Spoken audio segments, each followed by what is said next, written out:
नमस्कार दोस्तों, अपराध की जहां में आपका स्वागत है। सुबह एक दुखद खबर आई। दरअसल महाराष्ट्र मुंबई से एक फ्लाइट चलती है 8:10 पर। 8:45 पर लैंडिंग के दौरान वो क्रैश हो जाती है। इसमें डिप्टी सीएम अजीत पवार थे, इसके अलावा 4 और लोग थे। कुल 5 लोगों की मौत हो गई।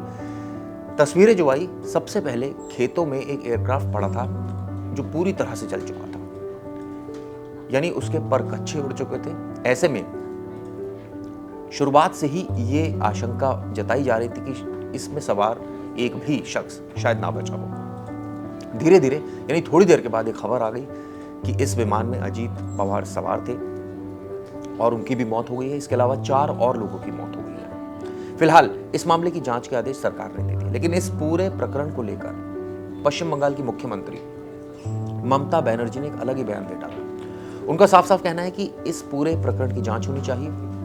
आखिर इस तरह जो हादसे हो रहे हैं उसके पीछे वजह क्या है, इसका पता लगना चाहिए। यह भी उन्होंने कहा कि वो एनडीए छोड़ने की कोशिश कर रहे थे, अब इस तरह की घटना हो गई। यानी इशारों में वो काफी कुछ बोल गई। हालांकि उनका साफ साफ कहना है कि अभी जांच होनी चाहिए जिससे और स्थिति साफ हो। खैर, जिस तरह से ये हादसा हुआ ये दुखद है। कोई पहला हादसा नहीं जिसमें राजनेता की मौत हुई। इससे पहले हमने माधवराव सिंधिया की मौत भी इसी तरह से हुई थी, संजय गांधी की मौत इसी तरह से हुई थी। इसके अलावा लोकसभा के जो अध्यक्ष थे बालयोगी, उनकी भी मौत इसी तरह से हुई थी।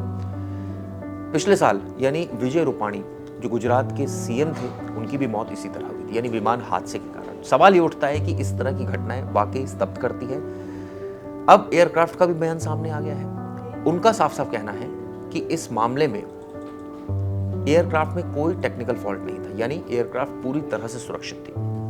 उनका क्या कहना है वो मैं आपको बताता हूं। दरअसल एएआई भी अब पूरे मामले की जांच कर रही है, यानी एयरक्राफ्ट इन्वेस्टिगेशन ब्यूरो। उधर जांच जो एजेंसी की एक टीम दिल्ली में जो ऑपरेटर कंपनी है वीएसआर वेंचर्स, उसके ऑफिस भी पहुंचती है। वीएसआर वेंचर्स का बयान भी सामने है। उनका कहना है कि जो पायलट है उनको 16,000 घंटे का फ्लाइंग एक्सपीरियंस था, को पायलट को 1500 घंटे का एक्सपीरियंस था। कंपनी ने दावा किया कि एयरक्राफ्ट में कोई टेक्निकल फॉल्ट नहीं था। यह पहले सीसीटीवी फुटेज देखिए, ये दरअसल घटना के बाद की है।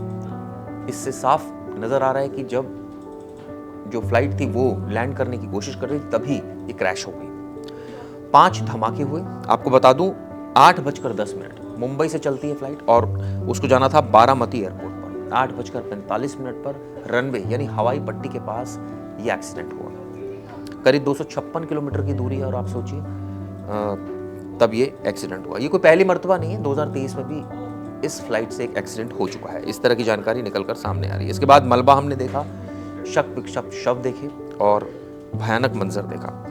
एक और तस्वीर सामने है जिसमें इंजन जो है वो एयरक्राफ्ट का भी नजर आया। अब आपके अजीत पवार के आपको पॉलिटिकल करियर बता दूं, 6 बार डिप्टी सीएम, इसके अलावा 7 बार से ज्यादा एमएलए बारामती से। इनकी सिस्टर है सुप्रिया सुले, वो लोकसभा की सदस्य है बारामती से ही। इनकी पत्नी है सुनेत्रा पवार, वो राज्यसभा सांसद हैं, 2024 में ही बनी है। बेटा है पार्थ पवार और जय पवार। पार्थ मावल लोकसभा सीट से चुनाव लड़ा था, लेकिन अब वो राजनीति से उसकी दूरी है। 2019 की बात है। इनके चाचा है शरद पवार, यानी एनसीपी के संस्थापक, और एनसीपी उनकी बेटी है सुप्रिया सुले। यानी पूरा जो पॉलिटिकल ये कहा जा सकता है कि परिवार है। और खुद प्राइम मिनिस्टर ने भी ट्वीट किया और ये कहा कि वो जन नेता थे, यानी उनकी पकड़ बहुत ज्यादा थी।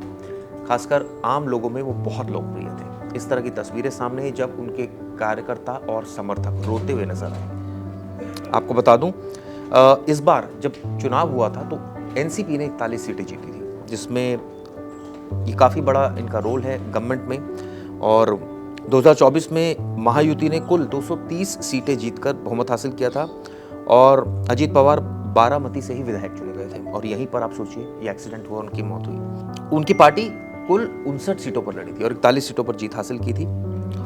अब ऐसे में 3 दिन का राजकीय शोक का ऐलान भी किया गया है। वीएसआर वेंचर्स, जैसे मैंने आपको बताया कि जो कंपनी ऑपरेट कर रही थी, उनका भी बयान सामने है। उनका कहना है कि पायलट रनवे नहीं देख पाया था। हालांकि कॉकपिट से अभी कुछ साफ नहीं हुआ, लेकिन ये अंदाजा लगाया जा रहा है उसे करीब 16,000 घंटे का फ्लाइंग एक्सपीरियंस था।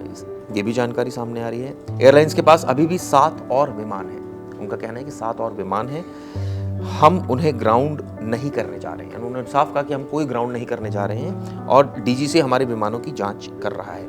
जैसे मैंने बताया, एक सीसीटीवी फुटेज भी सामने है जिसमें धमाका नजर आ रहा है। सुप्रीम कोर्ट की निगरानी में जांच हो, इस तरह की बात अब ममता बनर्जी कर रही है। और इसी क्रम में उनका क्या कहना है वो मैं बताता हूँ। उनका कहना है कि अगर ऐसी घटना किसी सीनियर पॉलिटिकल लीडर के साथ हो सकती है तो ये हमारे सिस्टम की सुरक्षा पर गंभीर सवाल उठाती है। मैंने ऐसी खबरें देखी थी कि एनडीए में होते हुए अपने राजनीतिक स्थिति को लेकर विचार कर रहे थे। ये बात बोलना इस वक्त कई सवाल खड़े कर रहा है।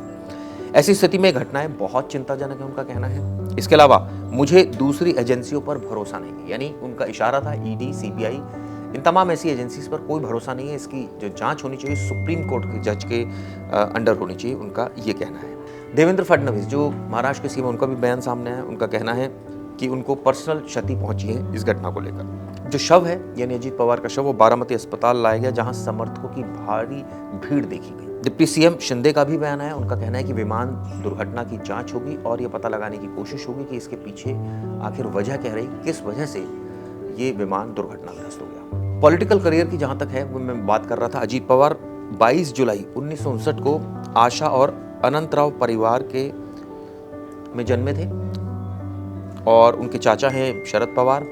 नक्शे कदम पर उनके चले और राजनीतिक में एक बड़ा एक तरह से ओहदा प्राप्त किया। जैसे मैंने बताया कि महाराष्ट्र की राजनीति कुछ इस तरह की थी कि सरकार किसी की बने, लेकिन अजीत पवार के बिना, अजीत पवार की मौजूदगी वहाँ हमेशा रहती थी और सरकार में एक बहुत अहम रोल हमेशा उनका रहा है, सरकार बनाने में और पैंतरेबाजी में भी। उन पर भ्रष्टाचार के भी आरोप लगे थे, उसकी अभी भी जांच चल रही है। 2023 में जैसे मैंने बताया वीएसआर वेंचर्स का एक विमान था जो दुर्घटनाग्रस्त हुआ था। ये क्या घटना थी इसके बारे में बताता हूँ। 14 सितंबर की बात है 2023 को, जब वीएसआर वेंचर्स का जो लियरजेट 45 जेट था ये दुर्घटनाग्रस्त हुआ था।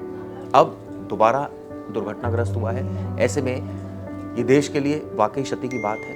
एक ये कहा जा सकता है कि अनुभवी, एक सक्षम और अगर प्रधानमंत्री नरेंद्र मोदी की भाषा में कहें तो एक ऐसा नेता जो जन नेता था, उसकी मौत हुई है। वाकई ये क्षति, इसकी भरपाई नहीं की जा सकती। बहरहाल आप लोगों को इस पर क्या हुआ है जरूर बताइएगा।